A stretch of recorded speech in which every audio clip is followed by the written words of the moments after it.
Today I'm giving you guys my week 11 picks, and also stick around for the end of the video for some fantasy advice as well, including buy low and sell high candidates and also some waiver wire picks. Let's go ahead and start off with our picks. We have a lot of good games, and it starts off in Thursday Night Football, the Washington Commanders versus the Philadelphia Eagles. This one is actually a very tough one to pick because obviously the Commanders have been looking great, especially with Jaden Daniels at quarterback. Also, the Philadelphia Eagles have started to go back on a roll a little bit. I know it wasn't against the best opponents, but you can tell that Jalen Hurts is getting his confidence back, and also the defenses as well. I could see it going either way, but I think I'm going to go with the Philadelphia Eagles here, especially since it's in Philadelphia. Got the Green Bay Packers, who just came off of their bye week at the Chicago Bears. I'm going to go with the Green Bay Packers. I mean, the Chicago Bears haven't been looking the best the past couple of weeks, and they also just fired their offensive coordinator, so they're probably going to be struggling a little bit. And also, like I said, the Packers are coming off their bye week, so they had 2 weeks to prepare for this game. We have the Jacksonville Jaguars and the Detroit Lions. I'm not going to waste any of you guys' time with this game because obviously I'm going to go with the Lions. Vikings and Titans are up next. I'm telling you guys right now, I'm actually concerned about the Minnesota Vikings, especially with Sam Darnold throwing 5 interceptions in the past 2 games. They want to get a high seed and win a game or 2 in the playoffs. He needs to go back to protecting the ball. With that being said, they are playing the Tennessee Titans, not a great team at all, so they shouldn't have any trouble with this. I picked the Vikings here. Raiders and Dolphins are up next. Obviously, I'm going to go with the Dolphins. Since Tua comes back, this offense has been looking a lot better. No, Tyreek Hill hasn't really gotten in the mix yet, but the Raiders secondary isn't all that good, so maybe this will be the week that he comes back. Rams and Patriots, I'm not going to lie, you know how we always have those sneaky games where the worst team wins? I feel like this can be one of those games because the Patriots are kind of on a roll now, beating a decent team in the Bears last week, and the Rams looked absolutely egregious as well, but I'm still going to go with the Rams. The Cleveland Browns at the New Orleans Saints, and I'm going to be honest, I really don't know who to go with here because I think the Cleveland Browns are going to be a lot better now that Jameis Winston is at quarterback, but the New Orleans Saints with their new head coach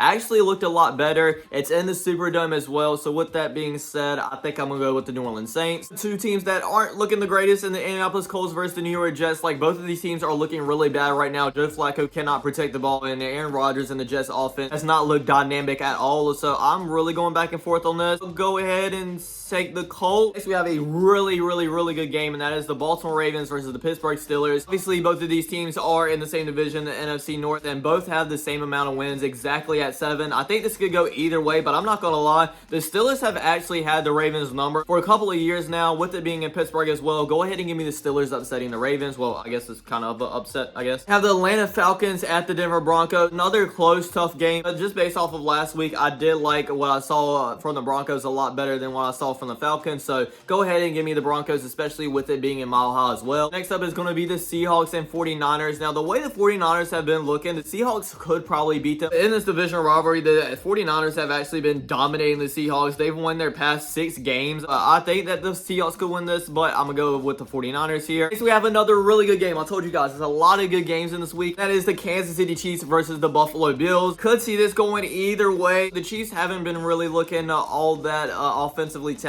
even though they are undefeated. I think I'm going to go with Josh Allen here. Give me the Buffalo Bills. Then we're right back to our primetime game, Sunday Night Football. We have the Bengals versus Chargers, and I actually think this is going to be a very good game. It should be pretty high scoring because both of these offenses looking a lot better. Go ahead and give me the Bengals here on the upset. They're going to try to fight back for that 7th seed, and they can very well make it, even though they haven't been looking the best this season because they're only a few games out. And the Chargers will help them out to that a lot. So yeah, give me the Bengals here. Monday Night Football, not the best game. We have the Texans at the Cowboys. I know the Texans haven't been looking great, but I'm going to go ahead and take them anyways because the Cowboys haven't been looking great neither, and they don't have Dak Prescott. Now let's go to my fantasy advice. Let's go ahead and get started off with some waiver wire pickups. My first one is going to be Marquez Valdes-Scantling. Picked him up just randomly in a 32-man league that I'm in. Not expecting much, but he actually went off for me, giving me 25.9 points. Rashid Shaheed is going to be missing the rest of the season, and Chris Olave is going to be out a couple more games as well, probably. Another wide receiver needs to step up, and I think that will be him. And even when Chris Olave does come back, I think he will be that Rashid Shaheed type player on this offense. And we have a player I've been telling you guys every single week for the past 2 weeks to pick up, and that is Jauan Jennings, but I also have Ricky Pearsall in here as well. Either one of them would be a great pickup. Earlier in the year when the 49ers were dealing with a lot of injuries, Jauan Jennings was popping off, and now since Brandon Ayuk is out for the season, he will start popping off again, and we saw that last week. He had 16.3 points, and then Ricky Pearsall was popping off as well, had 17.3. 6.3. Next up is another player. I am very surprised that he's still available, but he's available on most of them. It is Russell Wilson. He had 18.1 points last week. Since he's been playing, he's actually averaged the 7th highest point production of any quarterback. I'm not gonna lie, I was looking for a running back, but it is very scarce this week on the waiver wire. It's more of a player I'm very interested in, and that is going to be Audric Estime, the rookie in Denver. He only had 5.3 points. He had a lot more carries compared to the other running backs on that team. He might be becoming the running back one in that offense. We don't really know, but it is very interesting. I wouldn't mind picking him up and stashing him later on, and maybe you'll have another starting running back for the playoffs. The last segment of this video, we have some buy low and sell high candidates. First of all, I want to buy low Tank Dell. He only had an 8.3 points this last week. Also, with Nico Collins coming back as well, I'm pretty sure every fantasy owner is just looking to see what they can get, if anything, for him. I think this offense will get back on track, and even when Nico Collins comes back, he'll still be the wide receiver 2 on that offense and should have a very pivotal role on it. We're going to sell high Austin Eckler, the Commanders running back. These past 2 weeks, he's been having great games, having 17.3 and then 18.1, but we have to be real with ourselves. Is he going to keep that number up every single week? Probably not, since he is a backup running back. He only has a role in this offense in certain games, so I would probably go ahead and trade him away while he's had back-to-back really good games, and his stock is at an all-time high right now. Our next buy low candidate is going to be DK Metcalf. He hasn't fully played in an NFL game since week 7, so a lot of fantasy owners are probably forgetting what he really did for them at the beginning of the season. And if you forgot as well, let me go ahead and tell you it was great. So hopefully with them just kind of forgetting it and kind of pushing it in the back of their mind, hopefully they won't be asking a lot for him. And if they aren't asking for a lot,